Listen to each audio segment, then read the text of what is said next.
धार्मिक मान्यता अनुसार नरक वह स्थान है जहां पापियों की आत्मा दंड भोगने के लिए भेजी जाती है।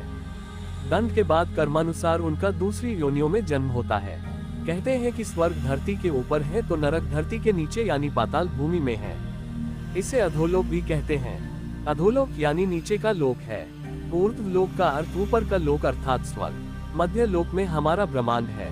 सामान्यतः 1 ऊर्ध्व गति, 2 स्थिर गति, 3 अधोगति होती है, जो कि अगति और गति के अंतर्गत आती है। कुछ लोग स्वर्ग या नरक की बातों को कल्पना मानते हैं तो कुछ लोग सत्य। जो सत्य मानते हैं उनके अनुसार मति से ही गति तय होती है कि आप अधोलोक में गिरेंगे या कि ऊर्ध्व लोक में। हिंदू धर्म शास्त्रों में उल्लेख है कि गति 2 प्रकार की होती है। 1 अगति, 2 गति। अगति के 4 प्रकार है। 1 क्षीणोदक, 2 भूमोदक, 3 अगति, 4 दुर्गति। और गति में जीव को 4 में से किसी एक लोक में जाना पड़ता है। गति के अंतर्गत 4 लोक दिए गए हैं। 1 ब्रह्मलोक, 2 देवलोक, 3 पितृलोक, 4 नरकलोक। जीव अपने कर्मों के अनुसार उक्त लोकों में जाता है। जब मरता है व्यक्ति तो चलता है इस मार्ग पर। पुराणों के अनुसार जब भी कोई मनुष्य मरता है या आत्मा शरीर को त्याग कर यात्रा प्रारंभ करती है तो इस दौरान उसे 3 प्रकार के मार्ग मिलते हैं। ऐसा कहते हैं कि उस आत्मा को किस मार्ग पर चलाया जाएगा ये केवल उसके कर्मों पर निर्भर करता है। ये 3 मार्ग हैं: अर्ची मार्ग, धूम मार्ग और उत्पत्ति विनाश मार्ग। अर्ची मार्ग ब्रह्मलोक और देवलोक की यात्रा के लिए होता है, वहीं धूम मार्ग पितृलोक की यात्रा पर ले जाता है और उत्पत्ति विनाश मार्ग नरक की यात्रा के लिए है। अब सवाल यह उठता है कि कौन जाता है उत्पत्ति विनाश मार्ग नरक की यात्रा के लिए है। कौन जाता है नरक? ज्ञानी से ज्ञानी, आस्तिक से आस्तिक, नास्तिक से नास्तिक और बुद्धिमान से बुद्धिमान व्यक्ति को भी नरक का सामना करना पड़ सकता है, क्योंकि ज्ञान विचार आदि से तय नहीं होता है कि आप अच्छे हैं या बुरे। आपकी अच्छाई आपके नैतिक बल में छिपी होती है। आपकी अच्छाई यम और नियम का पालन करने में निहित है। अच्छे लोगों में ही होश का स्तर बढ़ता है और वे देवताओं की नजर में श्रेष्ठ बन जाते हैं। लाखों लोगों के सामने अच्छे होने से भी अच्छा है स्वयं के सामने अच्छा बनना। मूलतः जैसी गति वैसी मति। अच्छा कार्य करने और अच्छा भाव एवं विचार करने से अच्छी गति मिलती है। निरंतर बुरी भावना में रहने वाला व्यक्ति कैसे स्वर्ग जा सकता है? ये लोग जाते हैं नरक में। धर्म, देवता और पितरों का अपमान करने वाले, तामसिक भोजन करने वाले, पापी, मूर्छित, क्रोधी, कामी और अधोगामी गति के व्यक्ति नरकों में जाते हैं। पापी आत्मा जीते जी तो नरक झेलती ही है, मरने के बाद भी उसके पाप अनुसार उसे अलग अलग नरक में कुछ काल तक रहना पड़ता है। निरंतर क्रोध में रहना, कलह करना, सदा दूसरों को धोखा देने का सोचते रहना, शराब पीना, मांस भक्षण करना, दूसरों की स्वतंत्रता का हनन करना और पाप करने के बारे में सोचते रहने से व्यक्ति का चित्त खराब होकर नीचे के लोक में गति करने लगता है और मरने के बाद वह स्वतः ही नरक में गिर जाता है। वहां उसका सामना यम से होता है। पुराणों में गरुड़ पुराण का नाम किसने नहीं सुना? पुराणों में नरक, नरकासुर और नरक चतुर्दशी, नरक पूर्णिमा का वर्णन मिलता है। नरकस्था अथवा नरक नदी वैतरणी को कहते हैं। नरक चतुर्दशी के दिन तेल से मालिश कर स्नान करना चाहिए। इसी तिथि को यम का तर्पण किया जाता है, जो पिता के रहते हुए भी किया जा सकता है। पाताल के नीचे बहुत अधिक जल है और उसके नीचे नरकों की स्थिति बताई गई है, जिनमें पापी जीव गिराए जाते हैं।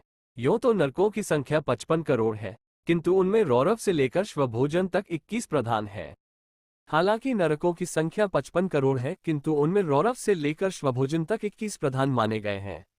उनके नाम इस प्रकार हैं: रौरव, शूकर, रौग, ताल, विश्वसिंह, महाज्वाल, तप्तकुंभ, लवण, विमोहक, रुगिरांध, वैतरणी, कृमिश, कृमिभोजन, अस्यपत्रवन, कृष्ण, भयंकर, लालभक्ष, पापमय, पोएमा, वहेज्वाल, अधाशिरा, संदर्श, कालसूत्र, तमोमय, अविची, श्वभोजन और प्रतिभाशून्य अपर अविची तथा ऐसे ही और भी भयंकर नरक हैं। वेब दुनिया अपडेट वर्जन। क्या सचमुच नरक या स्वर्ग होते हैं?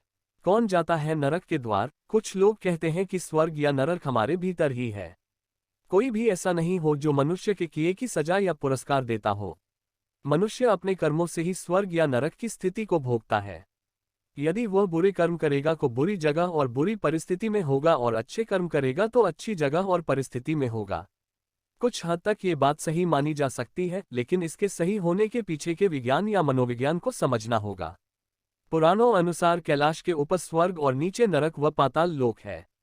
संस्कृत शब्द स्वर्ग को मेरु पर्वत के ऊपर के लोकों हेतु प्रयुक्त किया है।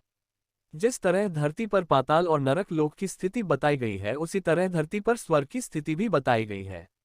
आज के कश्मीर और हिमालय के क्षेत्र को उस काल में स्वर्गलोक कहा जाता था, जहाँ के आकाश में बादल छाए रहते थे और जहाँ से पानी सारे भारत में फैलता था। हिमालय में ही देवात्म नामक एक हिमालय है, जहाँ अच्छी आत्माएं शरीर छोड़ने के बाद रहती हैं। पुराणों अनुसार जीवात्मा 84 लाख योनियों में भटकने के बाद मनुष्य जन्म पाती है, अर्थात नीचे से ऊपर उठने की इस प्रक्रिया को ही ऊर्ध्वगति कहते हैं। यदि मनुष्य अपने पाप कर्मों के द्वारा फिर से नीचे गिरने लगता है तो उसे अधोगति कहते हैं। अधोगति में गिरना ही नरक में गिरना होता है। जिस तरह हमारे शरीर जब रात्रि में अचेत होकर सो जाता है तब हम हर तरह के स्वप्न देखते हैं, यदि हम लगातार बुरे स्वप्न देख रहे हैं तो यह नरक की ही स्थिति है।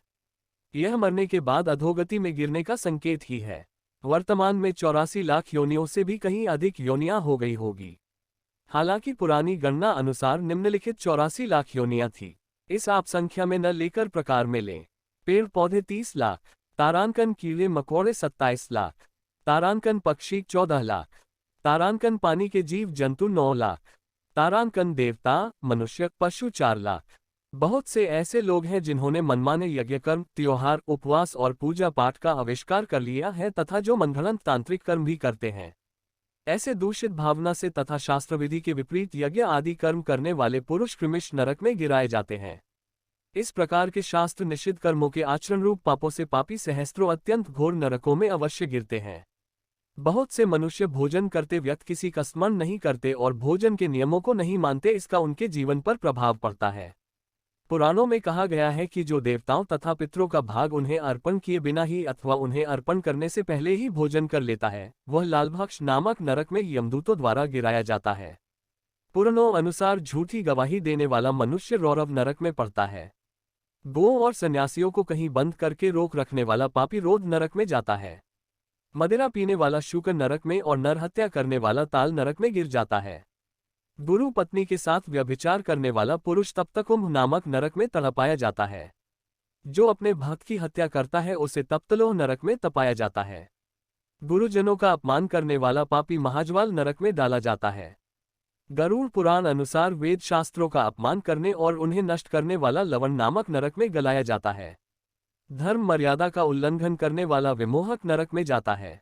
देवताओं से द्वेष रखने वाला मनुष्य कृमिभक्ष नरक में जाता है। आजकल लोग ज्यादा छली हो गए हैं। सब जीवों से व्यर्थ बैर रखने वाला तथा छल पूर्वक अस्त्र शस्त्र का निर्माण करने वाला विश्व नरक में गिराया जाता है। असत प्रतिग्रह ग्रहण करने वाला अधोमुख नरक में और अकेले ही मिष्ठान ग्रहण करने वाला पूर्व नरक में पड़ता है।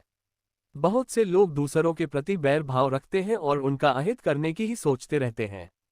पुराणों में कहा गया है कि दूसरों के घर, खेत, घास और अनाज में आग लगाता है, वह रुधिरांध नरक में डाला जाता है। ज्योतिषी विद्या का आजकल ज्यादा प्रचलन है। झूठ बोलकर धंधा करने वाले ज्योतिषियों की तो भरमार हो चली है।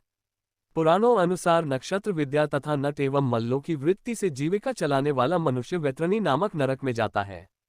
धन, ताकत और जवानी में अंधे और उन्मुक्त होकर दूसरों के धन का अपहरण करने वाले पापी को कृष्ण अंधकार नामक नरक में गिराया जाता है। पूरे विश्व में पर्यावरण को नुकसान पहुंचाया जा रहा है। बहुत तेजी से वृक्षों को काटा जा रहा है। पुराणों अनुसार वृक्षों को काटने वाला मनुष्य असिपत रवन में जाता है।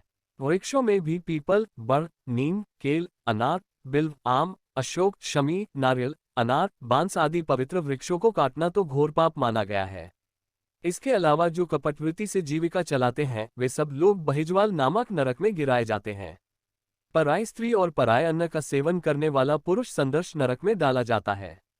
जो दिन में सोते हैं तथा वृत्त का लोप किया करते हैं और जो शरीर के मद से उन्मत्त रहते हैं वे सब लोग श्वभोज नामक नरक में पड़ते हैं। जो भगवान शिव और विष्णु को नहीं मानते उन्हें अवीची नरक में गिराया जाता है। दरअसल मनुष्य अपने कर्मों से ही उक्त नरकों में गिर जाते हैं।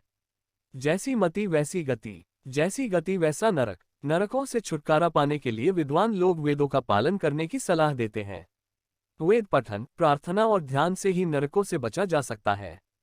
उम्मीद करते हैं आपको जानकारी पसंद आई होगी। ऐसे ही धार्मिक जानकारी दिलाने वाली वीडियो देखने के लिए हमारे चैनल को सब्सक्राइब करें और बेल आइकॉन प्रेस करना ना भूलें। अपना कीमती समय देने के लिए धन्यवाद।